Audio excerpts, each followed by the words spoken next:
Hello, Mirshad VC vlog എന്ന എൻ്റെ YouTube ചാനലിലേക്ക് എല്ലാവർക്കും സ്വാഗതം. ഇന്ന് മറ്റൊരു വീഡിയോ ആയിട്ടാണ് വന്നിട്ടുള്ളത്. ഇന്നത്തെ വിഷയം രേണു സുധി. അപ്പോൾ അതാണല്ലോ സോഷ്യൽ മീഡിയ മുഴുവൻ. ഈ രേണു സുധി ഇത്രയും ഫേമസ് ആകാൻ കാരണം ആ രേണു സുധിയുടെ ലാസ്റ്റുള്ള സുധി എന്ന പേരാണ്. അത് ആദ്യം രേണു സുധി മനസ്സിലാക്കണം. ഇപ്പോ എന്തോ വലിയ ആളായി എന്നുള്ള ഒരു അഹങ്കാരത്തിലൊക്കെയാണ് ഇപ്പോൾ ആളുടെ പെരുമാറ്റവും സോഷ്യൽ മീഡിയയിലുള്ള പെരുമാറ്റങ്ങളും കാര്യങ്ങളൊക്കെ.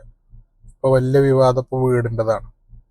അത്രയും നല്ലൊരു വീട്, അതും ഫ്രീ ആയിട്ട് ഒരു ടീം വെച്ച് കൊടുത്തിട്ട് ഇപ്പം അതിൻ്റെ കുറ്റങ്ങൾ സോഷ്യൽ മീഡിയയിൽ പറഞ്ഞു നടക്കുകയാണ് പരിപാടി. ഫിറോസ് KHDEC ഹോം ബിൽഡേഴ്സ് എന്ന കമ്പനിയാണ് ഈ വീട് വെച്ചു കൊടുത്തിട്ടുള്ളത്. ഇപ്പോൾ അതിനൊരു ചോർച്ചയുണ്ട്, അത് അവർ ശരിയാക്കി തരുന്നില്ല, ചോർച്ച ഉണ്ട് എന്നൊക്കെ പറഞ്ഞിട്ട് സോഷ്യൽ മീഡിയയിൽ പറഞ്ഞു നടക്കുക. ആ ചോർച്ചയെ കുറിച്ച് ഈ ബിൽഡേഴ്സിനോട് ചോദിക്കുമ്പോൾ ബിൽഡേഴ്സ് പറയുന്നത് അത് നമ്മളെ വീടിന്റെ ഭംഗിക്ക് വേണ്ടി, അതേപോലെ വീടിന്റെ അകത്തേക്ക് കാറ്റ് കിട്ടാനൊക്കെ വേണ്ടി നമ്മൾ വീടിന്റെ മുൻഭാഗത്തൊക്കെ ഡിസൈനുകൾ വെച്ച് ഇങ്ങനെ ഗ്രില്ല് പോലെ ഇത് വെച്ചിട്ട് അതിന് ഗ്ലാസ് കൊടുക്കുന്ന ഒരു ഡിസൈൻ ഉണ്ടല്ലോ, അങ്ങനെ ഒരു ഗ്ലാസ് വെച്ചൊരു ഡിസൈൻ ആ വീടിനുണ്ട്. അപ്പൊ ആ ഗ്ലാസിന്റെ ഇടയിലൂടെ ശക്തമായ കാറ്റും മഴയും ഒരുമിച്ച് വരുമ്പോൾ വേറെ അടുത്ത് വീടുകളും മരങ്ങളൊന്നും ഇല്ലാത്തത് കൊണ്ട് ചീത്തൽ വരുന്നുണ്ട്. അതാണ് സംഭവം. ചീത്തല്, നമ്മൾ ശക്തമായ കാറ്റ് വരുമ്പോൾ ചീത്തൽ വരുന്നുള്ളത് സ്വാഭാവികല്ലേ. അപ്പൊ അതിന് ഒരു പരിഹാരമാർഗം എന്നുള്ളത് അതിനൊരു ഷീറ്റ് വെച്ചു കൊടുക്കുക, അല്ലെന്നുണ്ടെങ്കിൽ എന്തെങ്കിലും ഒരു പരിഹാരം അവിടെ ചെയ്യാവുന്നതേ ഉള്ളൂ. പക്ഷെ അതും ഇവരെ ഈ വീട് വെച്ച് കൊടുത്ത ഈ ടീമിനെ വിളിച്ച് പറയാ, അതൊരു കംപ്ലൈന്റ് ആയിട്ട് അത് ചെയ്തു തന്നിട്ടില്ല എന്നുണ്ടെങ്കിൽ നിങ്ങളെ മോശമായിട്ട് സോഷ്യൽ മീഡിയയിൽ വന്ന് പറയും എന്ന് ഭീഷണിപ്പെടുത്തുക. അത് മാത്രല്ല, ഇപ്പോ ഈ ഫിറോസ് ഖാന്റെ ഒരു ഇന്റർവ്യൂവിൽ കണ്ടതാണ്, ബൾബ് കത്തുന്നില്ല എന്ന് പറഞ്ഞ് കംപ്ലൈന്റ് പറയാ. വീട് വെച്ച് കുറച്ച് ദിവസം കഴിഞ്ഞേക്ക് മോട്ടർ വർക്ക് ചെയ്യുന്നില്ല, മോട്ടർ കത്തിപ്പോയി, അത് മാറ്റി തരണമെന്ന് പറഞ്ഞ് വിളിക്കുക. അതേപോലെ ഒരു ക്ലോക്ക് തറയിൽ വീണ് പൊട്ടി, അത് മാറ്റി തരണം എന്ന് പറഞ്ഞ് വിളിക്കുക.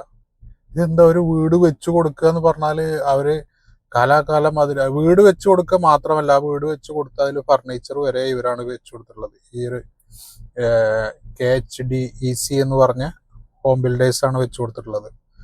ഒരു വീട് വെച്ചു കൊടുക്കാനാണ് അവർ ഉണ്ടായിരുന്നത് ആദ്യം. അപ്പൊ അത് പിന്നെ മുറ്റം കട്ട വരെ വിരിച്ചു കൊടുത്തിട്ടാണ് ഇവര് ഫുൾ കംപ്ലീറ്റ് പണികളും കഴിച്ചു കൊടുത്തിട്ട് ഒരു മതിൽ വരെ ചുറ്റും മതിൽ കെട്ടി കൊടുത്ത് ഫർണിച്ചറുകൾ, TV, എല്ലാ സാധനങ്ങളും അതിൽ ആ വീട്ടിൽ വെച്ചു കൊടുത്തിട്ടാണ് ഇവർ പോയിട്ടുള്ളത്. അപ്പൊ ഇങ്ങനെയൊക്കെ എല്ലാം ഫ്രീ ആയിട്ടൊരു സംഗതി കിട്ടിയിട്ട് ഈ നിസ്സാര കാര്യം അവർക്ക് 10,000, 2,500, 3,000 ഉറുപ്പ്യ കൊണ്ട് ആ ചോർച്ച തീരുന്നാണ് ഇപ്പോൾ ബിൽഡേഴ്സ് പറയുന്നത്. അതേപോലെ മോട്ടർ കത്തി, ബൾബ് പോയി, ക്ലോക്ക് ചാടി, ഇതൊക്കെ പറഞ്ഞ് ഇവരെ വിളിച്ചുകൊണ്ട് ശല്യപ്പെടുത്തുക, ഇല്ലാന്നുണ്ടെങ്കിൽ ഞങ്ങൾ സോഷ്യൽ മീഡിയയിൽ പറയുമെന്ന് പറഞ്ഞ് ഭീഷണിപ്പെടുത്തുക. ഇതൊക്കെ എന്ത് മര്യാദയാണ്? ഏതായാലും വളരെ മോശമായിപ്പോയി. ഇപ്പൊ ഏകദേശം 4 വീടുകൾ ഇവർ വെച്ചു കൊടുത്തിട്ടുണ്ടെന്ന് പറഞ്ഞു. ഈ ഫിറോസ് KHDEC ബിൽഡേഴ്സ് എന്ന് പറഞ്ഞ ഇവരുടെ ഈ കൂട്ടായ്മ 4 വീടുകൾ വെച്ച് 5ാമത്തെ വീടാണ് രേണു സുധിയുടെ വീട് എന്നാണ് പറഞ്ഞത്. അപ്പൊ വീണ്ടും ഇവര് പാവപ്പെട്ട മിമിക്രി കലാകാരന്മാർക്ക്, അപ്പൊ ഇനിയിപ്പോ അടുത്തതൊരു മിമിക്രി കലാകാരനൊരു വീഡിയോ വെക്കാനും വേണ്ടിയുള്ള ഒരുക്കത്തിലായിരുന്നു. അപ്പൊ ഇവര് ഇതോടുകൂടി, ഈ ഒരു പ്രശ്നത്തോടു കൂടി ഈ പരിപാടി വേണ്ടാന്ന് വെച്ചു. അപ്പൊ ഇനി ഞങ്ങൾ ഒരു ചാരിറ്റി വീട് വെച്ചു കൊടുക്കുന്ന ഒരു പരിപാടി നിർത്തി വെക്കുകയാണ് ഇതോടുകൂടി. ഇപ്പൊ ലാസ്റ്റ് 6ാമത്തെ വീടിന് അവര് വെച്ച് തരാന്ന് പറഞ്ഞ അവരോട് വിളിച്ച് സംസാരിച്ചു, ഞങ്ങളിത് ക്യാൻസൽ ചെയ്യാണ്, ഇനി ഞങ്ങൾക്ക് കഴിയില്ല എന്ന് പറഞ്ഞ് ക്യാൻസൽ ചെയ്യാണ്. അപ്പോൾ ഈ ഒരു വിവാദം കൊണ്ട് എത്രയോ കുടുംബങ്ങൾക്ക് അല്ലെങ്കിൽ ഒരു വീട് കിട്ടുന്ന അവസരമാണ് ഈ രേണു സുധി എന്നൊരാള് കാരണം നഷ്ടമായത്. ഈ ബിൽഡേഴ്സ് പറയുന്നുണ്ട്, ഫിറോസ് ഖാൻ പറയുന്നുണ്ട്, ഞങ്ങള് സുധിയുടെ 2 മക്കള്, സുധിന്റെ ഭാര്യ, അമ്മ, ഇവർക്ക് താമസിക്കാനൊരു വീട്, അവര് ഇത്രയും 4 വീടുകൾ വെച്ചതിനും ഇത്ര കോസ്റ്റ് വന്നിട്ടില്ല. ഇത് ഏകദേശം 20 ലക്ഷത്തോളം വന്നിട്ട് എല്ലാ പണികളും തീർത്ത് ഫർണിച്ചർ, മതിൽ കെട്ടി, മുറ്റത്ത് കട്ട വരെ വിരിച്ചിട്ടാണ് അവര് ഫുള്ള് കംപ്ലീറ്റ് ചെയ്തിട്ടാണ് പോയത്. അപ്പൊ അതൊക്കെ ഈ സുധിയുടെ മക്കൾക്ക് വേണ്ടിയിട്ട്, സുധിന്റെ ഭാര്യക്ക് വേണ്ടിയിട്ട് എല്ലാവരും പ്രതീക്ഷിക്കുന്നത് സുധിന്റെ മരണശേഷം എല്ലാവർക്കും ഒരു സാധാപായിരുന്നല്ലോ. 2 മക്കള്, ചെറിയ മക്കള്. ഈ രേണു സുധിൻ തന്നെ പിന്നെ മരണശേഷം കുറച്ചൊരു 6-7 മാസങ്ങൾക്ക് ശേഷം പിന്നെ അങ്ങോട്ട് സോഷ്യൽ മീഡിയയിൽ ഇറങ്ങിത്തിരിക്കാൻ തുടങ്ങി. അതൊക്കെ അവരുടെ ഇഷ്ടം, അതൊക്കെ അവരുടെ ജീവിതമാർഗം, അതൊക്കെ അതിനൊന്നും നമുക്ക് പരാതികളില്ല. പക്ഷേ ഈ ഇല്ലാത്ത വിവാദങ്ങൾ എന്തിനാണ് ഉണ്ടാക്കുന്നത്? ഇത്രയും സംഘടനകളും പല ആൾക്കാരും കൂടിയിട്ടൊരു വീട് വെച്ച് തന്നിട്ട് അതിന് ഇല്ലാത്ത കംപ്ലൈന്റുകൾ പറഞ്ഞ് ചെറിയ നിസ്സാര സംഖ്യ കൊണ്ട് തീർക്കേണ്ട കംപ്ലൈന്റുകൾ, അവർക്ക് തന്നെ തീർക്കേണ്ട കംപ്ലൈന്റുകൾ തീർക്കാതെ ഈ ബിൽഡേഴ്സിനെ കുറ്റം പറഞ്ഞ് ഇല്ലാതെ ചെയ്തു തന്നിട്ടില്ല എന്നുണ്ടെങ്കിൽ ഞങ്ങൾ നിങ്ങളെ ട്രസ്റ്റ് ഇതിനെതിരെയൊക്കെ മോശമായിട്ട് സോഷ്യൽ മീഡിയയിൽ പറയുമെന്ന് ഭീഷണിപ്പെടുത്തുക, ഇതൊക്കെ എന്താണ് ഇതിന്റെ മോശം? നമുക്ക് ആ വീഡിയോയിൽ ഫിറോസ്ക പറയുന്ന കാര്യങ്ങൾ, ഇതിനെ കുറിച്ചൊക്കെ പറയുന്ന കാര്യങ്ങളൊക്കെ വീഡിയോസിന്റെ ക്ലിപ്പ് ഞാൻ ഇതിന്റെ കൂടെ വെക്കാം. ചോരുന്നുണ്ട്, അത് ഇങ്ങനെ ആ ചില്ലിട്ട ആ ഭാഗത്ത് നല്ലതായിട്ട് ചോർച്ചയുണ്ട്, മഴ പെയ്യുമ്പോൾ നന്നായിട്ട് ചോരുന്നുണ്ട്. ഇതാണ് റീൽസിൽ പറയുന്നത് കേട്ടോ. ഒരു ബ്ലോഗറോട് പറയുന്ന ഒരു റീലാണത്. അത് അങ്ങനെ പറഞ്ഞത് അല്ലാതെ ഈ ഫിറോസ് എന്ന് പറഞ്ഞ ഈ ബിൽഡേഴ്സിനെ നിരന്തരം വിളിച്ച് ഭീഷണിപ്പെടുത്തുന്നുണ്ട്, ഇത് ചെയ്തു തന്നിട്ടില്ല എന്നുണ്ടെങ്കിൽ പുറത്ത് അടുപ്പില്ല, പുറത്തേക്ക് ഒരു വർക്ക് ഏരിയ വേണം എന്ന് പറഞ്ഞു വിളിച്ചു എന്ന് പറഞ്ഞു. ഇത് ഇവരെന്താണ് കരുതിയത്? ഇവർക്കൊരു വീട്, ഫ്രീ ആയിട്ടൊരു വീട് എല്ലാവരും കൂടിയിട്ട്, ഈ ഫിറോസ്ക ആണ് മുൻകൈ എടുത്ത് ഇറങ്ങിയത്, അവരുടെ കമ്പനിയാണ് നിർമ്മിച്ചു കൊടുത്തത്, ഒരുപാട് ആൾക്കാർ സഹായിച്ചു കൊടുത്തു എന്നൊക്കെ പറയുന്നുണ്ട്. പക്ഷെ എങ്കിലും അത് പൂർത്തിയായി കഴിഞ്ഞു. അവർ കരുതിയാലേറെ ഒരു വീട് വെച്ച് അതിന്റെ എല്ലാ പണികളും പൂർത്തിയാക്കി കൊടുക്കുക എന്നാണ് അവർ ഉദ്ദേശിച്ചത്. പക്ഷെ അതിന്റെ പുറത്തായിരിക്കുള്ള ഫർണിച്ചറുകൾ, ടെലിവിഷൻ വരെ വെച്ചു കൊടുത്ത്, ചുറ്റും മതിൽ കെട്ടിക്കൊടുത്തു, മുറ്റത്ത് കട്ട വരെ പതിച്ചു കൊടുത്തിട്ടാണ് അവര് പിരിഞ്ഞു പോയത്. പിന്നെ അതിന്റെ ശേഷം പുറത്തടുപ്പ് വേണം, വർക്ക് ഏരിയ വേണം, വർക്ക് ഏരിയ ഇല്ല, ഈ ബൾബ് കത്തുന്നില്ല, മോട്ടർ പോയി എന്നൊക്കെ പറഞ്ഞ് വിളിക്കുക എന്ന് പറഞ്ഞാൽ എന്താണ് ഇതുകൊണ്ട് ഉദ്ദേശിക്കുന്നത്? എന്താണ് ഇവർ ഉദ്ദേശിക്കുന്നത് മനസ്സിലാകുന്നില്ല. ആക്ച്വലി ഇതെന്താന്ന് വെച്ചാല്, നമ്മൾ ഈ വീട് ചെയ്യുന്ന സമയത്ത് ഇതിന്റെ ഫ്രണ്ടിലെ എലിവേഷനിൽ ഒരു ബ്ലാക്ക് ലൂവേഴ്സ് പോലെ കിടക്കുന്നത്, നമ്മൾ ലൂവേഴ്സ് എന്ന് പറയാനാണ്. ഇത് നമ്മൾ ചെറിയൊരു ഗ്യാപ്പ് ഇട്ടിട്ടാണ് ആ വീട്ടിൽ കൊടുത്തിരിക്കുന്നത്. ഇത് കൊടുക്കാൻ കാരണം എന്താ വെച്ച് കഴിഞ്ഞാൽ, അവർക്ക് ഒരു AC വെക്കാനോ അല്ലെങ്കിൽ മറ്റുള്ള കാര്യങ്ങളൊക്കെ പെട്ടെന്ന് സാധിക്കില്ല. അപ്പോൾ അതുകൊണ്ട് അതിലൂടെ എയർ സർക്കുലേഷനും വെളിച്ചവും വന്നോട്ടെ എന്ന് കരുതിയിട്ട് കൊടുത്തൊരു ഡിസൈൻ ആയിരുന്നു അത്. അപ്പോൾ ഈ വർക്ക് നടക്കുന്ന സമയത്ത് തന്നെ കഴിഞ്ഞ മഴയത്താന്ന് തോന്നുന്നു എനിക്ക്, ലെഫ്റ്റ് സൈഡിൽ ഇതേപോലെ അവർ പറഞ്ഞപ്പോൾ നമ്മൾ അതവിടെ പോയിട്ട് ഗ്ലാസ് വെച്ചിട്ട് അടച്ചു കൊടുത്തു. ഫ്രണ്ടിലാണ് വെള്ളത്തിന്റെ പ്രശ്നങ്ങളൊന്നും ഉണ്ടായിരുന്നില്ല. പക്ഷെ ഇത്തവണത്തെ മഴ ഭയങ്കര സ്ട്രോങ് ആയിരുന്നല്ലോ. പിന്നെ അവിടുത്തെ വേറെ പ്രശ്നം എന്ന് പറഞ്ഞാൽ, ആ ഒരു സൈറ്റിൽ ആ ഒരു വീട് മാത്രമേ ഉള്ളൂ, അടുത്ത് വൃക്ഷങ്ങളോ അല്ലെങ്കിൽ മറ്റുള്ള കാര്യങ്ങളൊന്നും ഇല്ല. അപ്പോൾ മഴ പെയ്തു കഴിഞ്ഞാൽ കറക്റ്റായിട്ട് ഈ വീടാണ് അവിടുത്തെ ഒരു ഒബ്സ്ട്രക്ഷൻ, മഴവെള്ളം പോകുന്നതിന്. അപ്പം അങ്ങനെ വരുന്ന കേസിൽ ഈ മഴവെള്ളം ഈ ലൂവേഴ്സിന്റെ ഉള്ളിൽ കൂടെ ഞങ്ങൾ തൂവാലടിക്കുന്നു പറയും, അല്ലെങ്കിൽ ശീതലടിക്കുന്നു പറയും. ഓക്കെ, അപ്പൊ ഇതാണ് പ്രശ്നം. ചീത്തലടിക്കുക എന്ന് പറയാലോ. അതിപ്പോ നമ്മള് ഒരു വീട് വെച്ച് കഴിഞ്ഞാൽ ഏതെങ്കിലും ഒരു ഭാഗത്തൊരു ചീത്തലടിക്കുന്ന ഒരു ഇത് ഉണ്ടാവും. അപ്പൊ എനിക്ക് വർക്ക് തരാൻ വേണ്ടിയിട്ട്, അല്ലെങ്കിൽ ഞങ്ങളുടെ ഗ്രൂപ്പിൽ ആ വീടുമായി സഹകരിച്ച് ആർക്കെങ്കിലും വർക്ക് തരാൻ വേണ്ടിയിട്ട് ഏതെങ്കിലും ഒരു ക്ലയന്റ് ആഗ്രഹിക്കുന്നുണ്ടെങ്കിൽ, അവരുടെ മുമ്പിൽ ഈ ഒരു പ്രശ്നം വന്നു കഴിഞ്ഞാൽ സ്വാഭാവികമായിട്ടും അവർ വിചാരിക്കുന്നത് വെച്ച് കഴിഞ്ഞാൽ, ഇവർ വീടുണ്ടാക്കി കൊടുത്തിട്ട് 1 വർഷം പോലും ആയിട്ടില്ല, ആ വീട് ചോരാൻ തുടങ്ങി, ഞങ്ങൾ എങ്ങനെ ഞങ്ങളെ വീട് പണി ഏൽപ്പിക്കുന്നത്? സത്യം പറഞ്ഞാൽ ഞങ്ങൾക്ക് അതിനെ ശരിക്കും ഞങ്ങളുടെ ബിസിനസ്സിനെ അത് എഫക്ട് ചെയ്യുന്നുള്ളതിനകത്ത് ഒരു സംശയമില്ല.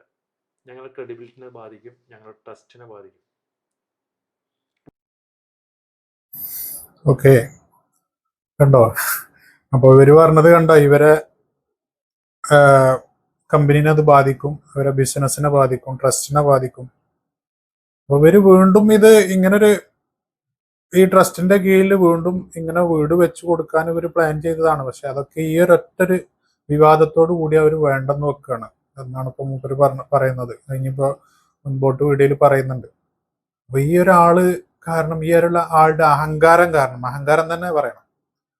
കാരണം സുധി എന്നൊരാള് മരണപ്പെടുന്നതിന്റെ മുമ്പ് ഈ രേണു എന്ന് പറഞ്ഞ ആള് ആരാന്ന് പോലും നമ്മൾ പുറത്ത് കണ്ടിട്ടില്ല. മരണശേഷമാണ് പിന്നെ സോഷ്യൽ മീഡിയയിൽ വന്ന് ഭയങ്കര ഫേമസ് ആയി, റീൽസും ഷോർട്സുകളൊക്കെ ഇടാൻ തുടങ്ങി. അങ്ങനെ സജീവമായിട്ട് സോഷ്യൽ മീഡിയയിൽ വരുന്നത് മരണശേഷമാണല്ലോ. അതും എല്ലാവരും ശ്രദ്ധിക്കാൻ തുടങ്ങിയതും എന്താണ്, ഈ രേണു സുധി എന്നുള്ള സുധിയുടെ പേരും കൂടി കൂട്ടിയുള്ളത് കൊണ്ട് മാത്രമാണ്. സുധീനെ ഇഷ്ടപ്പെടുന്ന ആൾക്കാരും ഒക്കെയാണ് അങ്ങനെ സപ്പോർട്ട് ചെയ്തത്. പക്ഷേ ഇത് ഒരു ഭയങ്കര അഹങ്കാരമായി മാറി എന്നുള്ളത് എല്ലാവർക്കും ഇപ്പോൾ ഇതുവരെ സഹായിച്ച് കൂടെ നിന്ന് എല്ലാവർക്കും ഇപ്പം മനസ്സിലായി. ഈ ഒരു അഹങ്കാരം അവർക്ക് തന്നെ നാശം ചെയ്യും എന്നുള്ളത് ഉറപ്പാണ്. കാരണം ഇവിടുന്ന് അങ്ങോട്ട് കൂടെ നിൽക്കാൻ ഇനി ആരും ഉണ്ടാവില്ല എന്നുള്ളത് കാര്യത്തിൽ സംശയമല്ല. എല്ലാവരും കൈയൊഴിയാനാണ് സാധ്യത. കാരണം അത്രയും അഹങ്കാരമാണ് അവർ ഇതുവരെ കാണിച്ചുകൊണ്ടിരിക്കുന്നത്, ഇപ്പോൾ കാണിച്ചുകൊണ്ടിരിക്കുന്നത്. വീടിന് മാത്രമേ ഉണ്ടായിരുന്നുള്ളൂ അവിടെ. അല്ലാതെ ഫർണിച്ചർ അല്ലെങ്കിൽ മുറ്റത്ത് കല്ലിടുക അല്ലെങ്കിൽ കോമ്പൗണ്ട് വാള് അങ്ങനെ ഒരു സെറ്റപ്പ് ഉണ്ടായിരുന്നില്ല. ഒരു വീട് സ്ട്രക്ചർ കംപ്ലീറ്റ് ചെയ്ത് കൊടുക്കുക എന്ന് മാത്രമേ ഉണ്ടായിരുന്നുള്ളൂ. അപ്പോൾ ഞങ്ങൾ അത് പ്രകാരം ഡിസൈനും കാര്യങ്ങളെല്ലാം ഇവിടെ വെച്ചിട്ട് തന്നെ ഓഫീസിൽ ചെയ്ത് 3D പ്ലാൻ എല്ലാം വരച്ച് എല്ലാം അപ്രൂവൽ എടുക്കുന്ന ടൈമിൽ ഒരുപാട് ബുദ്ധിമുട്ടുകളൊക്കെ ഉണ്ടായിരുന്നു കേട്ടോ. ഒരു 6 മാസത്തോളം ഞങ്ങൾക്ക് അപ്രൂവൽ കിട്ടാതെയൊക്കെ കിടക്കേണ്ടി വന്നത്, ഒരുപാട് പ്രശ്നങ്ങളൊക്കെ ഉണ്ട്. പക്ഷെ അപ്രൂവലൊക്കെ എടുത്ത് ഞങ്ങൾ മുന്നോട്ട് പോയി. എൻഡ് ഓഫ് ദി ഡേ ഞങ്ങൾക്ക് നല്ലൊരു വീട് നൽകാൻ പറ്റി. ഒരുപാട് ഫർണിച്ചേഴ്സ്, ഞാൻ പറഞ്ഞ പോലെ തന്നെ TV. ഞാൻ വന്നിട്ടുണ്ടായിരുന്നു മറ്റേ നിങ്ങളുടെ കയറി താമസിക്കുന്ന നല്ല വീടാണ്. നല്ല അടിപൊളി വീടാണ്.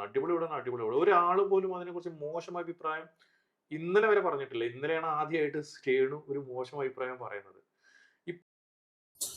ഓക്കെ, അതുകൊണ്ട് ഒരു വീട് മാത്രം നിർമ്മിച്ചു കൊടുക്കാനായിരുന്നു ആദ്യം പ്ലാൻ ഉണ്ടായിരുന്നത്. അങ്ങനെ തന്നെയാണല്ലോ എന്ത് ഒരു ട്രസ്റ്റിന്റെ കീഴിലായാലും വീട് നിർമ്മിച്ചു കൊടുക്കുക എന്നുള്ളത് മാത്രമാണ് അവർ ചെയ്യുക. ബാക്കിയൊക്കെ പിന്നെ ഫർണിച്ചർ കാര്യങ്ങളൊക്കെ വേറുള്ള സംഘടനകളോ ആരെങ്കിലും ഒക്കെ ആയിട്ട് കുടുംബങ്ങളൊക്കെ ആയിട്ട് ചെയ്തു കൊടുക്കാനാണ് സാധാരണ പതിവ്. ഇവരെല്ലാം ഇവരെന്നെ ചെയ്തു കൊടുത്തു. വീടിന്റെ മുറ്റത്ത് കട്ട പതിക്കുന്നത് വരെ അവർ ചെയ്തു കൊടുത്തു. വീട്ടിലേക്കുള്ള TV, ഫർണിച്ചർ, എല്ലാ കാര്യങ്ങളും. വീടിന് മെയിൻ സ്ലാബിന് ചോർച്ച വരിക, അങ്ങനത്തെ പ്രശ്നങ്ങളൊക്കെ ഉണ്ടെന്നുണ്ടെങ്കിൽ അത് നമ്മൾ ഈ ബിൽഡേഴ്സിന് നമ്മൾ കംപ്ലൈന്റ് പറയേണ്ട ഒരു കാര്യം തന്നെയാണ്. കാരണം നമ്മളെ മെയിൻ വാർപ്പിന് ചോർച്ച വരിക, അത് നിർമ്മാണത്തിൽ എന്തെങ്കിലും പിഴവ് കൊണ്ടായിരിക്കുമല്ലോ. ഇപ്പൊ എല്ലാ വീടുകൾക്കും മോഡൽ ചെയ്യുക എന്നുള്ളതാണല്ലോ മെയിനായിട്ട്. ഫ്രണ്ടിൽ നിന്ന് കാണുമ്പോൾ ഒരു മോഡൽ ചെയ്യുക. പിന്നെ ഇത് മോഡൽ മാത്രമല്ല, ഇത് ഇങ്ങനെ അകത്തേക്ക് ഹാളിലേക്ക് എയർ കയറാൻ വേണ്ടിയുള്ളൊരു സൗകര്യം കൂടി. അപ്പൊ അതിനൊരു ഗ്ലാസ് വെച്ചിട്ടുള്ള ഒരു സംവിധാനം ചെയ്തതാണ്. അപ്പൊ ആ ഗ്ലാസിന്റെ അടിയിലൂടെ അത്രയും ശക്തമായ കാറ്റും മഴയും പെയ്യുമ്പോൾ ചീത്തൽ വരിക, അതാണ് സംഭവം. അതിപ്പോ നമ്മളെ വീട്ടിലൊക്കെ സാധാരണയാണ്. നമ്മൾ സിറ്റ് ഔട്ടിലൊക്കെ ഇരിക്കുന്ന സമയത്ത് ചിലപ്പോൾ ഒരു സാധാരണ മഴ പെയ്താൽ ചിലപ്പം അകത്തേക്കൊന്നും വെള്ളം കയറിക്കൊള്ളണമെന്നും ചീത്തലടിച്ചോളണമെന്നൊന്നും ഇല്ല. ശക്തമായ കാറ്റും മഴയൊക്കെ അടിക്കുമ്പോൾ നമ്മൾ സിറ്റ് ഔട്ടിൽ ചിലപ്പോൾ ഇരിക്കാൻ പറ്റില്ല എന്ന് വരും. എൻ്റെ വീട്ടിലൊക്കെ അങ്ങനെ തന്നെ, അത് ഒരുവിധം വീടുകളിലൊക്കെ അങ്ങനെ തന്നെ. നമുക്ക് നല്ല ശക്തമായ മഴ കാറ്റും വരുമ്പോൾ നമുക്ക് ജനൽ തുറന്നിടാൻ പറ്റില്ല, ചിലപ്പോൾ അകത്തേക്ക് വെള്ളം ചീറ്റലടിക്കും. അതൊക്കെ സാധാരണയാണ്. അതിനൊക്കെ പോയി ബിൽഡേഴ്സിനെ കുറ്റം പറയാ, ഇത് പറയാ. അതിലും വലിയ സൗകര്യങ്ങളും ഈ സംവിധാനങ്ങളും കിട്ടിയതിൽ സന്തോഷിക്കുക, അതിന് സമാധാനിക്കല്ലേ വേണ്ടത്. അതുപോലും ഇല്ലാത്ത എത്ര ആൾക്കാരുണ്ട്. ഒരു വീടില്ലാത്തതിന്റെ വിഷമം പറഞ്ഞാൽ അത് വീടില്ലാത്തവർക്കേ അറിയുള്ളൂ. അതുപോലെ കഷ്ടപ്പെട്ട് വീട് ഉണ്ടാക്കിയവർക്കേ അതിന്റെ വിഷമം അറിയുള്ളൂ. ഇതിപ്പോ ഒരു കഷ്ടപ്പാടും അറിയാതെ ഒരു വീട്, ഇത്രയും സൗകര്യത്തിലൊരു വീട് കിട്ടിയ സ്ഥിതിക്ക് ദൈവത്തിനോട് നാം പറയല്ലേ വേണ്ടത്. അതിന് പകരം ഇങ്ങനെ അഹങ്കാരം കാണിച്ച് നടന്നാൽ ആരും ഉണ്ടാവില്ല. കുടുംബങ്ങളും സുധിച്ചേട്ടന് ഇഷ്ടപ്പെട്ട ആൾക്കാർ പോലും ആരും ഉണ്ടാവില്ല. സുധിച്ചേട്ടന്റെ സുഹൃത്തുക്കളും കലാഫീൽഡിലുള്ള ആരും തുണയായിട്ടുണ്ടാവില്ല. എല്ലാ ഭാഗത്തും ഇങ്ങനെ അഹങ്കാരം കാണിച്ച് അഹങ്കാരം പറഞ്ഞ് കൊണ്ട് നടന്നാൽ. പിന്നെ വേറൊരു കാര്യം പറയുന്നുണ്ട് കേട്ടോ. ഒരു യൂട്യൂബ് ചാനൽ അവിടെ അവരുടെ വീട്ടിൽ ചെന്നിട്ട് ഒരു ഓണത്തിന് അങ്ങനെ എന്തോ ഒരു സദ്യ അവിടെ ഒരുക്കിയിട്ട് ഈ ബിൽഡേഴ്സിന്റെ കമ്പനിക്ക് ഒരു പരസ്യമൊക്കെ ആയിട്ട് ഒരു പ്രൊമോഷൻ പോലെ ചെയ്യട്ടെ എന്നുള്ളത് ചോദിച്ച് അവരുടെ അടുത്ത് ചെന്ന് ചോദിച്ചു. അപ്പോൾ അതിന് അവിടെ ഷൂട്ട് ചെയ്യാൻ 15,000 റുപ്യ വേണമെന്ന് അവർ പറഞ്ഞു എന്ന് പറഞ്ഞു. അത് ഈ വീട് വെച്ച് കൊടുത്ത ബിൽഡേഴ്സിന്റെ പരസ്യം ചെയ്യാൻ, അത് ചെയ്യുന്നതിന് 15,000 റുപ്യ പൈസ തന്നാലേ ഷൂട്ട് ചെയ്യാൻ സമ്മതിക്കുള്ളൂ എന്ന് പറഞ്ഞു. അതിന്റെ വീഡിയോ ഒന്ന് കാണാം. ഇവരെ ഫാദർ ലോനെ വിളിക്കുന്നത് എപ്പോഴാന്ന് വെച്ച് കഴിഞ്ഞാല്, വീട് താമസം കഴിഞ്ഞിട്ട് ഇതേപോലെ ഒരു യൂട്യൂബ് ചാനൽ എന്നെ വിളിച്ചിട്ട് പറഞ്ഞു, ഞങ്ങളവിടെ ഒരു ഓണത്തിന്റെ പ്രോഗ്രാം നടത്താൻ പ്ലാൻ ചെയ്യുന്നുണ്ട്, ഒരു ഓണസദ്യ അവിടെ വെച്ച് കഴിക്കുന്നുണ്ട്, അപ്പോൾ വീടിനെ കുറിച്ചിട്ടും നിങ്ങളെ കുറിച്ചിട്ടും ഒരു പ്രൊമോഷൻ ചെയ്യാൻ ഞങ്ങൾക്ക് താല്പര്യമുണ്ട്. ഞാൻ പറഞ്ഞു ഓക്കെ കുഴപ്പമില്ല. അപ്പോൾ ഇക്കാടെ ഒരു ബൈറ്റ് വേണം. ഞാൻ പറഞ്ഞു ഞാൻ അങ്ങോട്ട് വരില്ല, നിങ്ങൾ അവരായിട്ട് എടുത്തു, ഞാൻ വേണമെങ്കിൽ ഓവർ ദ ടെലിഫോൺ എന്തെങ്കിലും ബൈറ്റ് എന്തെങ്കിലും തരാമെന്ന് പറഞ്ഞു. ആക്ച്വലി ആ സ്ത്രീ എന്നെ വിളിച്ചിട്ട് രണ്ടാമത് പറയുന്നത് വെച്ചാൽ, ഞങ്ങളടുത്ത് അവർ 15,000 രൂപ ചോദിച്ചു അത് ഷൂട്ട് ചെയ്യാൻ വേണ്ടിയിട്ട്. ഈവൻ ദോ ഞാൻ രേണുസുതി അവരെ അച്ഛനും ആരോ 15,000 രൂപ ചോദിച്ചു അത് ഷൂട്ട് ചെയ്യാൻ വേണ്ടിയിട്ട്. ഈവൻ ദോ ഞാൻ പറഞ്ഞു ഫിറോസ്ക പറഞ്ഞിട്ടാണ് ഞങ്ങൾ വിളിക്കണമെന്ന് പോലും പറഞ്ഞു, എന്നിട്ടും അവരത് പൈസ ചോദിച്ചു എന്ന് പറഞ്ഞു. അതോടുകൂടെ എനിക്ക് അവരോടുള്ള ഒരു മീൻസ് ലൈക്ക്, ഓക്കെ കേട്ടല്ലോ. അതായത് ഈ വീട് നിർമ്മിച്ചു കൊടുത്ത, ഒരു രൂപ പോലും ചെലവില്ലാതെ ഈ വീട് നിർമ്മിച്ചു കൊടുത്ത ബിൽഡേഴ്സിന്റെ ഒരു പ്രൊമോഷൻ വീഡിയോ ഒരു യൂട്യൂബ് ചാനൽ അവിടെ ചെന്നിട്ട് അവിടെ ഒരു സദ്യ, ഓണത്തിനൊരു സദ്യയൊക്കെ വെച്ചിട്ട് ഒരു പരിപാടി നടത്തി വീടും പരിസരവും കാണിച്ചു കൊടുത്ത് ഈ ബിൽഡേഴ്സിനെയും പരിചയപ്പെടുത്തിയ ഒരു പ്രൊമോഷൻ പോലെ, ബിൽഡേഴ്സിന് ഒരു പ്രൊമോഷൻ പോലെ ചെയ്യട്ടെ എന്ന് ചോദിച്ച് അവിടെ ഒരു യൂട്യൂബ് ചാനൽ ചെന്നപ്പോൾ ഈ രേണുസുതി 15,000 രൂപ ചോദിച്ചു. 15,000 രൂപ പൈസ തന്നാലേ ഷൂട്ട് ചെയ്യാൻ അനുവദിക്കുള്ളൂ എന്ന് പറഞ്ഞു. അപ്പൊ അവരുടെ അഹങ്കാരം ഒന്ന് ആലോചിച്ച് നോക്കും. അവർക്ക് ഇത്രയും 10-20 ലക്ഷം രൂപ ചെലവ് വരുന്ന ഒരു വീടും അതിന്റെ എല്ലാ സൗകര്യങ്ങളും ചെയ്തു കൊടുത്തൊരു കമ്പനിക്ക് ഒരു പ്രൊമോഷൻ കൊടുക്കുന്നതിൽ അവർക്ക് എന്താണ് നഷ്ടം വരാനുള്ളത്? അതൊക്കെയല്ലേ അവരെ കൊണ്ട് ചെയ്യാൻ കഴിയുള്ളൂ, വേറെ ഒന്നും ചെയ്യാൻ കഴിയില്ലല്ലോ. അപ്പൊ അത് അങ്ങനെയെങ്കിലും ചെയ്തു കൊടുക്കല്ലേ വേണ്ടത്. അതിന് പകരം അതിന് പോലും 15,000 റുപ്യ പൈസ തന്നാലേ ഷൂട്ട് ചെയ്യാൻ അനുവദിക്കുള്ളൂ എന്ന് പറഞ്ഞാല് വളരെ അഹങ്കാരമായി പോയില്ല. മോട്ടോർ വർക്ക് ചെയ്യില്ല എന്ന് പറഞ്ഞിട്ട് വിളിച്ചു ഇവരുടെ ഫാദർ. അപ്പൊ ഞാൻ പറഞ്ഞു മോട്ടോർ വർക്ക് ചെയ്യുന്നില്ലെങ്കിൽ ഞാൻ എന്ത് ചെയ്യാന്ന് വെച്ചാൽ, നിങ്ങൾ വെച്ച മോട്ടറല്ല, ഞാൻ അൺഫോർച്ചുനേറ്റ്ലി ഞങ്ങൾ വെച്ച മോട്ടർ അല്ല, അത് ഫ്ലവേഴ്സ് കൊടുത്ത മോട്ടറായിരുന്നു. അപ്പൊ ഞാൻ അപ്പം തന്നെ പറഞ്ഞു ഇത് ഞങ്ങളെ തന്ന മോട്ടറിലാണ്. അവർ ഫ്ലവേഴ്സ് ചാനലിനെ വിളിച്ചു, അവരോട് പറഞ്ഞു. എനിക്ക് തോന്നുന്നു അവർ പറയാന്ന് വെച്ചാൽ അത് നിങ്ങൾ അടുത്ത ഷോപ്പിൽ കൊണ്ടുപോയിട്ട് മോട്ടർ കത്തിയതാന്ന് പറഞ്ഞു. ഷോപ്പിൽ കൊണ്ടുപോയിട്ട് ശരിയായിക്കോളൂ, അതിന് വാറണ്ടിയും കാര്യങ്ങളൊന്നും ഇല്ലാന്ന് പറഞ്ഞു. അത് കഴിഞ്ഞിട്ട് പിന്നെ എന്നെ വിളിക്കുന്നത് എന്തോ ഇത് ക്ലോക്ക് എന്തോ താഴെ വീണ് പൊട്ടിയെന്ന് എന്തോ പറഞ്ഞിട്ട് എന്നെ വിളിച്ചു. ഞാൻ ഇതിനൊക്കെ എന്ത് ചെയ്യും? അതുപോലെ ബൾബ് എന്തോ കത്തുന്നില്ല എന്ന് പറഞ്ഞിട്ട് വിളിച്ചു. പക്ഷെ അതിന്റെ മുന്നേ എന്നെ വിളിച്ചു.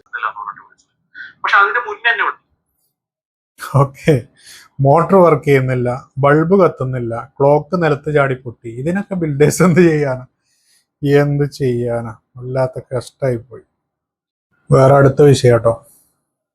ആ സമയത്ത് അവർ എന്നെ വിളിച്ചിട്ട് പറഞ്ഞു ഞങ്ങൾക്ക് ഇവിടെ അടുപ്പില്ല, വിറക് വെച്ച് കത്തിക്കാൻ അടുപ്പില്ല, ഒരു വർക്ക് ഏരിയ ഞങ്ങൾക്ക് ഉണ്ടാക്കി തരണം പുറത്തുനിന്ന് പറഞ്ഞു. അപ്പം ഞാൻ പറഞ്ഞു ഞങ്ങളിൽ ഫണ്ടില്ല അതിന്, ഇപ്പോൾ ഇതുണ്ട്. അപ്പോൾ ഞാൻ കുറേ യൂട്യൂബ് ചാനൽ വരുന്നതാണ്, ഇവിടെ സോഷ്യൽ മീഡിയ ചാനൽ വരുന്നതാണ്, അവരെ വിളിച്ചിട്ട് ഞാൻ പറയും ഞങ്ങൾക്ക് ഇവിടെ ഒരു വർക്ക് ഏരിയ ഇല്ല, നിങ്ങൾ ആരെങ്കിലും എനിക്കൊരു വർക്ക് ഏരിയ ഉണ്ടാക്കി തരുന്നുണ്ട്, ഞാൻ പൊതുസമൂഹത്തോട് റിക്വസ്റ്റ് ചെയ്യും, അത് നിങ്ങൾക്ക് ചീത്തപ്പേരാവും എൻ്റെ അടുത്ത്. ഭീഷണിയുടെ സ്വരം. എക്സാക്ട്ലി, ഒരു ഭീഷണിയുടെ സ്വരം തന്നെയാണല്ലോ. നിങ്ങൾക്ക് ചീത്തപ്പേരാന്നൊക്കെ പറയുമ്പോൾ ഞാൻ പറഞ്ഞു ഞങ്ങൾക്കൊരു ചീത്തപ്പേരില്ല, നിങ്ങൾ ആരോടെ റിക്വസ്റ്റ് ചെയ്ത് ആരെ കൊണ്ടാ ഉണ്ടാക്കിച്ചോ എന്ന് പറഞ്ഞു ഞാൻ. പക്ഷെ പിന്നീട് അവരങ്ങനെ പറഞ്ഞിട്ടില്ല. അപ്പൊ ഇതിന്റെ കാര്യം തന്നെ. ഓക്കെ, അപ്പൊ ലാസ്റ്റ് ഒരു വർക്ക് ഏരിയ വേണം, പുറത്തടുപ്പ് വേണം, വർക്ക് ഏരിയ വേണം എന്ന് പറഞ്ഞു. അപ്പൊ അത് ഫണ്ടില്ലാതെ കഴിയില്ല എന്ന് പറഞ്ഞപ്പോൾ എനിക്ക് യൂട്യൂബ് ചാനലൊക്കെ ആയിട്ട് ഒരുപാട് ബന്ധമുള്ളതാണ്. അപ്പൊ ഞാൻ വേറെ ഏതെങ്കിലും സംഘടനയോട് ഇത് ചെയ്യാൻ പറഞ്ഞാൽ നിങ്ങൾക്ക് നിങ്ങളുടെ ഇതിന് മോശമാണ് എന്ന് പറഞ്ഞൊരു ഭീഷണി സ്വരം ലാസ്റ്റ് അത് മാറ്റി. അതാണ് അഹങ്കാരം എവിടെ എത്തിയെന്ന് ഓർക്കണം. ഇത്രയൊക്കെയും ചെയ്തു കൊടുത്തിട്ടും വീണ്ടും വീണ്ടും അവർക്ക് അവരുടെ കാര്യങ്ങൾ, ഈ മോട്ടോർ കത്തി, ഇത് വർക്ക് ഏരിയ, ഇത് ജീവിതകാലം മുഴുവൻ ഒരു കമ്പനി ഒരു വീട് വെച്ചു കൊടുത്തു എന്ന് വിചാരിച്ച് ജീവിതകാലം മുഴുവൻ അവർക്ക് വേണ്ട എല്ലാ സൗകര്യങ്ങളും ചെയ്തു കൊടുക്കുന്നൊന്നും ഇവർ കരാർ ചെയ്തിട്ടില്ലല്ലോ. ഒരു വീട് വെച്ചു കൊടുത്തു, അതും ഫ്രീ ആയിട്ട് ഒരു ചെലവില്ലാതെ അത്രയും സൗകര്യത്തിൽ എല്ലാ സൗകര്യങ്ങളും ചെയ്ത് വെച്ചു കൊടുത്തു. ബാക്കിയുള്ള കാര്യങ്ങളൊക്കെ അവർ ചെയ്യണ്ടേ, സ്വന്തമായിട്ട് ചെയ്യണ്ടേ? അതല്ലേ അതിൻ്റെ ഒരു മര്യാദ. അപ്പൊ ഇങ്ങനെയൊക്കെ നമ്മൾ റിസ്ക് എടുത്ത് വളരെയധികം കഠിനാധ്വാനം ചെയ്തിട്ട് ഒരു വീട് ഉണ്ടാക്കി കൊടുത്തിട്ട് നെഗറ്റീവ് കമന്റ്, പോസിറ്റീവ് കിട്ടിയില്ലെങ്കിൽ നമുക്ക് കുഴപ്പമില്ല, പക്ഷെ നെഗറ്റീവ് കമന്റ് കേൾക്കുക എന്ന് പറഞ്ഞാൽ ഭയങ്കര വിഷമമാണ്. അതുകൊണ്ട് നമ്മൾ എന്താ വെച്ചാൽ ഇതോടുകൂടി പരിപാടി നമ്മൾ അവസാനിപ്പിച്ചു. എപ്പോഴും വീട്ടിൽ നിന്ന് എൻ്റെ വൈഫ് എൻ്റെ അടുത്ത് പറയാറുണ്ട് നിങ്ങൾ ഈ ആവശ്യമില്ലാത്ത പരിപാടി നിന്നിട്ട് മറ്റുള്ള ആൾക്കാരെ വായിരിക്കുന്ന കേൾക്കാൻ നിൽക്കുന്നതിനാണ്. പക്ഷെ നമുക്കിതൊരു പാഷനാണ്. ഒരാളെ സഹായിച്ച് കിട്ടുന്നൊരു ആത്മസംതൃപ്തി ഉണ്ടല്ലോ, അത് പറഞ്ഞറിയിക്കാൻ പറ്റാത്തൊരു ആത്മസംതൃപ്തിയാണ്, ഭയങ്കര ഒരു സാറ്റിസ്ഫാക്ഷൻ ആണ്. ഓക്കെ, അപ്പൊ ഇതോടുകൂടി പരിപാടി നിർത്തുകയാണ്. ഈ ഫിറോസ്ക ഇതോടുകൂടി പരിപാടി നിർത്തുകയാണ്. അല്ല, കമന്റുകൾ വരിക എന്ന് പറഞ്ഞാല് വെറുതെ സോഷ്യൽ മീഡിയയില പല ആൾക്കാരും കമന്റുകൾ പറയുന്ന പോലെ അല്ലല്ലോ. ഇപ്പൊ ഈ വീട് കിട്ടിയ ആള് തന്നെ ഇങ്ങനെ കമന്റ് പറയാ, സോഷ്യൽ മീഡിയയിൽ വീഡിയോ ഇടുക എന്ന് പറയുമ്പോൾ അത് ഇവരുടെ ബിസിനസ്സിനും എല്ലാം ബാധിക്കും. അപ്പോൾ ഇനി ഇതോടുകൂടി ഈ പരിപാടി നിർത്തുകയാണ് എന്നുള്ള തീരുമാനത്തിലാണ് പോരെത്തിയിട്ടുള്ളത്. ഓക്കെ, അപ്പോൾ രേണുസുതി കാരണം വീണ്ടും കുറച്ച് ആൾക്കാർക്ക് കൂടി കിട്ടേണ്ട കാര്യങ്ങൾ ഇല്ലാതെയായി. വീടില്ലാത്തവർക്ക് വീട് കിട്ടേണ്ട കാര്യങ്ങൾ ഇതോടുകൂടി അവർ ഈ ഒരു ചാരിറ്റി പരിപാടി അവർ നിർത്തുകയാണെന്നാണ് പറയുന്നത്. ഓക്കെ, ഈ ഒരു ഇന്റർവ്യൂവിൽ ഒരുപാട് കാര്യങ്ങൾ പറയുന്നുണ്ട് ഈ ഫിറോസ്.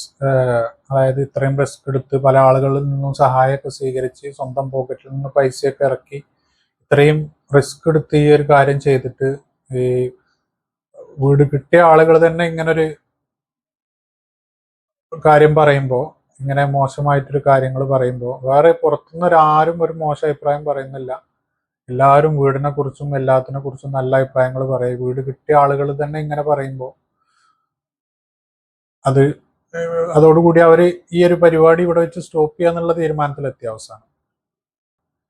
കലാകാരന്മാർക്കായിട്ടുള്ള കുടുംബങ്ങൾക്ക് വീണ്ടും ഇവർ ചെയ്തു കൊടുക്കാൻ പ്ലാൻ ചെയ്ത പ്ലാനുകളൊക്കെ മാറ്റിവെച്ചു, ഇവിടെ നിർത്തിവെച്ചു. ഇനി അങ്ങോട്ട് ഇവിടുന്ന് അങ്ങോട്ട് ചെയ്യുന്നില്ല എന്നുള്ള പ്ലാനിലെത്തി. അപ്പോൾ എല്ലാം ഈ ഒരു ആരെങ്കിലും ഒരാൾ മതിയല്ലോ അഹങ്കാരം കാണിച്ച് സംസാരിച്ച് സോഷ്യൽ മീഡിയയിൽ എന്തും വിളിച്ചു പറയാന്നുള്ളൊരു അവസ്ഥയിലെത്തിയിട്ടുണ്ട്. ഇപ്പോൾ വലിയ സ്റ്റാറും ആണല്ലോ, കുറേ റീലുകളൊക്കെ ചെയ്ത് ഷോർട്ട് ഫിലിമുകളൊക്കെ ചെയ്ത് ഭയങ്കര സ്റ്റാറായി എന്നുള്ളൊരു അഹങ്കാരത്തിൽ എത്തിയിട്ടാണോ എന്താണ് ഇത് ഇങ്ങനെ ചെയ്യുന്നതെന്ന് മനസ്സിലാവുന്നില്ല. എന്തായാലും ഇത്രയും കിട്ടിയ ഉപകാരങ്ങളും കാര്യങ്ങളും ഒന്നും മറന്നു പോകരുത്. എല്ലാം സുധി എന്നുള്ളൊരു പേര് കൊണ്ട് കിട്ടിയതാണെന്നുള്ളത് ഓർക്കുക. അല്ലാതെ രേണു എന്നുള്ളൊരു പേര് മാത്രമാണെന്നുണ്ടെങ്കിൽ ഇതൊന്നും രേണുവിന് കിട്ടിക്കൊള്ളണമെന്നില്ല. രേണു സുധിയുടെ പേരും കൂടി ഉള്ളത് കൊണ്ട് തന്നെയാണ് ഇത്രയും കാര്യങ്ങളും ഈ വീടുകളും എല്ലാം കിട്ടിയത്. അതും ആ മക്കൾക്ക് വേണ്ടിയിട്ടാണ്. അതും ഇവര് പറയുന്നുണ്ട്, ഈ ഫിറോസ്കയും പറയുന്നുണ്ട്, മക്കളെ ഉദ്ദേശിച്ചിട്ടാണ് വീട് വെച്ച് കൊടുത്തതെന്ന് പറയുന്നുണ്ട്. മക്കളും വൈഫും അമ്മയും. അപ്പൊ അമ്മയും വലിയ മോനും വീട്ടിലില്ല. രേണു അതേപോലെ രേണുവിന്റെ കുടുംബക്കാരുമാണ് ഇപ്പോൾ വീട്ടിലെന്ന് പറയുന്നുണ്ട്. അതിനെക്കുറിച്ചൊക്കെ ഇനി എന്താണെന്നുള്ളത് നമുക്കറിയില്ല. അതിനെക്കുറിച്ചൊക്കെ പല വിവാദങ്ങളും കേൾക്കുന്നുണ്ട്. മോനും അമ്മയൊക്കെ വേറെയാണെന്ന് കേൾക്കുന്നുണ്ട്. അതിനെക്കുറിച്ചൊന്നും നമുക്ക് ശരിക്കും അറിയില്ല. ഏതായാലും നമ്മളെ വീഡിയോ ഇത്രയേ ഉള്ളൂ. അപ്പോൾ വീഡിയോ ഇഷ്ടപ്പെട്ടാൽ ലൈക്ക് ചെയ്യുക, ഷെയർ ചെയ്യുക, സബ്സ്ക്രൈബ് ചെയ്യുക. അപ്പോൾ വീണ്ടും മറ്റൊരു വീഡിയോ ആയിട്ട് വരുന്നതുവരെ ബായ്.